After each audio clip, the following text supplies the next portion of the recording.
প্রতিদিন সকালবেলা পাখির বাসা থেকে দেখবেন পাখিগুলো খালি পেটে বের হয়ে যায়। বিকেল বেলায় পাখিগুলোর ওদর ভর্তি করে, পেট ভর্তি করে আবার পাখির নিড়ে ফিরিয়ে দেয় কে? কারণ পাখিগুলো তাওয়াক্কুল করেছে কার উপর? পাখিগুলো তাওয়াক্কুল করে যদি পাখির নিড়েই বসে থাকতো, ওদের পেটে খাবার আসতো? কথা বলেন। বিশ্বনবী এটাই বললেন, তাকদু খিমাসান ওয়া তারুহু বিতানান। তোমরা যদি পাখির মতো তাওয়াক্কুল করো, মানে আল্লাহর উপর তাওয়াক্কুল করে জমিনে বের হয়ে যাও, তোমাদেরও রিজিকের দায়িত্ব নিয়ে নিবে কে? সকালবেলা প্রতিটা পাখি না খেয়ে বের হয়ে যায়।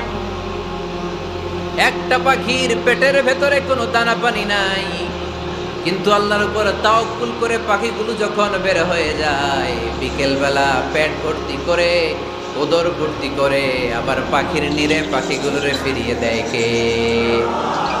পাখিগুলো কি আমাদের মতো খাবার জমা করে রাখতে পারে?